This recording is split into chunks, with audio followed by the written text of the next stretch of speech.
Well, good morning, everybody. Jeff Slickey here on Daybreak, and I've got a great guest in studio who partook in the Griffin School District auction. We donated some time on the Daybreak show for the Griffin School District, and Cary Hamilton picked up that auction item. Good morning to you. Good morning. Cary is with Olympia Therapy and Playful Wisdom, and we're talking about these here today. Thank you so much for supporting the Griffin School District. Great school there, and they do a lot for a bunch of different kids. You as well do things for kids, and that's what we're talking about today. Yes, we are. So tell me a little bit about Olympia Therapy, also Playful Wisdom, and how, as we move into the holiday season where there's some stressors that are going to be happening, what are some ways that we're able to learn a little bit more about communicating with our kids? Well, Olympia Therapy is a play therapy clinic for children and families for when those children are having stress, anxiety, depression, ADHD, all of those things, and families are struggling with how to manage that. So we're licensed mental health professionals and child mental health specialists there who use play therapy as our medium to provide treatment. Playful Wisdom is my capacity to put all my parenting strategies as well as my mental health knowledge and child development all together into integrative parenting model online so that parents have access to how to be an integrative parent where they're using the best strategies and using play as the medium for communication. So let's talk about play and how that relates in ways that the kids are starting to understand and form their own thoughts and impressions on the world. And when they're playing, it is a reflection of activities that they have been kind of directly involved with. And parents could then see how the child is playing and maybe go from there. Yeah, so play is the medium for children that is their first primary language for all of us humans is play. And so with the concept of children's toys are their words and their play is their story or their narrative, the things that they're trying to process, understand, experiences they've had. If you think about a child going to the doctor the next couple of days after, they're playing doctor because they're trying to process and integrate in their brains how that experience is and what it means to their world as far as I have a healthy body and I need to keep myself safe, all of those things. And so what parents don't always realize is that the play that children are doing that we think is frivolous or just time that they're spending doing is actually brain developmentally wise extremely important for their brains to be integrating. And that is where if parents can get down on the floor and play with their kids, that is going to be the best preventative measure for mental health later in life, as well as for developing the relationship that you need to be a parent that's less stressed overall. If you're going to be a parent and get on the floor and play with the child, how best would you express to the parents how much hands-on or how much direction do you give them? So in the beginning, a lot of it is we as parents feel like we need to educate our kids on everything. So if they call an elephant a giraffe, we tend to correct them, right? Sure. During what we would call special playtime or 30 minutes of playtime with a parent where you just choose to get down on the floor, make it all about them. Whatever they say, whatever they do, however they go about it, it is all their world. It's as if you are entering into their world and being part of their space, which if you think about it, kids don't ever get adults to enter their world. It's always about them being asked to come into the adult world. Sure. And so to have the opportunity for you to get down in their world, you like light up their life and it means so much. And so they feel more connected and they're much more likely to respond to you. So if a child's playing, we'll go to Legos, right? Instead of creating our own thing, asking them, how should I make this work? How would this look like? How will this work with yours? How can you help me? And have it be collaborative action and have it not be about your ideas or how you think it should be, but to allow them to be a part of that process. And if they make a mistake, let them make a mistake and be like, well, we had a plan. Let's try again, and to work on it's okay to have failure. It's okay to make mistakes, and it's okay to be creative and try new things. That's how we learn. So when we talk to our kids, do we talk to them as kids and try to put the adults back in the frame of mind as a child, or do we? I think it seems to me most folks would default to talking to their kids like an adult. Yeah. But maybe that's not the best path, or? Well, it's not that you don't need to not talk to them like an adult, but we need to respect them as human beings and where their brains are in their development. So by providing them big words or big conversation topics or being detailed in our description of things, their brains aren't listening to all of that. They can only listen to the first 3 to 7 words. And so we lose them after that. So when we enter into their world or we just play with them in general, it's talking to the ability that they have. So we're not talking down, we're just talking at where they're at. Okay. And so, for instance, if they're playing doctor, we're just going along with them. And if they make a mistake, we're just not going to correct them. We're just going to keep going with that during special playtime.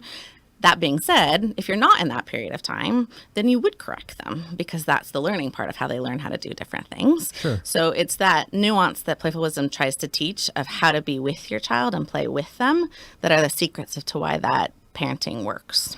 There is some upcoming online courses that parents are able to sign in and work on with you. Tell me about those. Yeah, so I've created Playful Wisdom, an integrative approach to parenting online, and they have the capacity to go on and get the lesson plan. It starts this week, but I've extended it till Wednesday so that any listeners have the ability to get that knowledge. And what happens is they get the lesson, which is someone talking with a PowerPoint. The first class is with me. It may be one of my colleagues who are trained in the same modalities doing other weeks.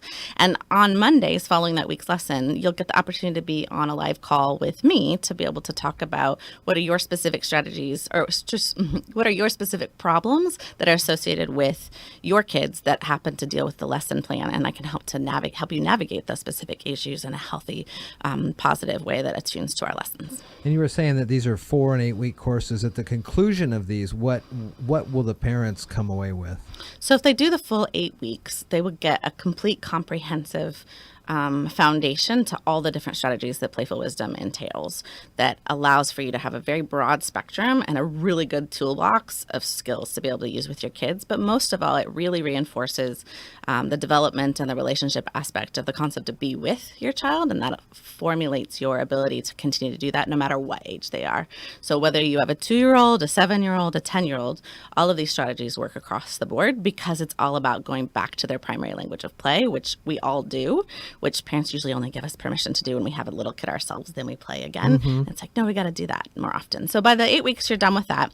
And then what's going to follow on Playful Wisdom after that will be other mini courses that you'll be able to take. Like if you have concern about anxiety in a child or ADHD in a child, how you might approach that with the same integrative approach. Those lessons will be available after the 8 weeks. How have you seen kind of this type of these types of programs evolve over the years where people are now looking at play as a form of conversation and things like that? Mm-hmm. What I think has been interesting is I've been doing this for 15 years and play has been a part of my world. And it's only been in the last couple of years that you're hearing on the news that kids need more recess, kid needs art. All of those things are play-based things, sure. Right? And you're starting to hear like frivolous play for kids is not frivolous. It's actually developmentally necessary for their growth and development. And so as these new conversations are coming out and you're hearing a lot of parenting approaches that are coming out, and a lot of the big concept is with play, because we're a stressed out community and a stressed out society, and play is a natural neutralizer to that. It provides what's called dopamine to our brain, which is the feel-good hormone that we get from drinking coffee or eating chocolate, those types of things, and allows us to do that. And we get a duality in that our kids get that and we get that when we engage in play. How do you get the parents to kind of get out of their own heads and get on the floor and play for a half an hour? Yeah, it's a good question. The first time is usually hardest because I have to cajole them and get them to do it. And usually the magic after that, they get it. Okay. Because what happens is after they get down on the floor and play, their child is more compliant. They follow through with expectation. They listen better. And all of a sudden things just seem to be working a lot smoother. And that's because that connection has been made. The child sees you, that you respect them for who they are and where they're at, and that you get them. And that's you can't even imagine what that looks like for kids. We got high stress times coming up with the holidays here, so this would be a good suggestion, not only for maybe the parents that are getting stressed out, just say, okay, it's playtime.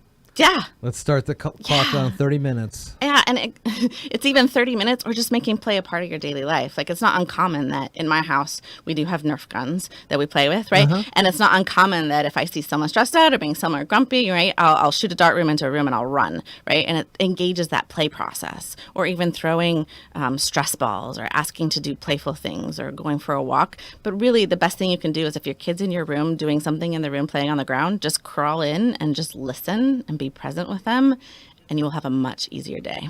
You can sign up for these 4 and 8 week courses online. Find out more at playfulwisdom.net. You can also get there at olympiatherapy.com as we continue here through the day talking with Cary Hamilton about these issues on Facebook as well. We'll put the links to the show notes when we post these interviews. Well, thanks for coming on and explaining some of this to me. Thanks for listening. It's it's very interesting, right? Yeah, it really is. Now gives me a chance to go and play, I think. Build Exactly. some Legos. Again, 1534 Bishop Road Southwest. That's in Tumwater, right across from Tumwater Middle School. Also online, and info@olympiatherapy.com is a good email in, and we can get all sorts of ways that you can connect. Info@playfulwisdom.net is another one, and again, as I mentioned, on social media. Cary Hamilton, nice to meet you. Thanks, Jeff, for having me on.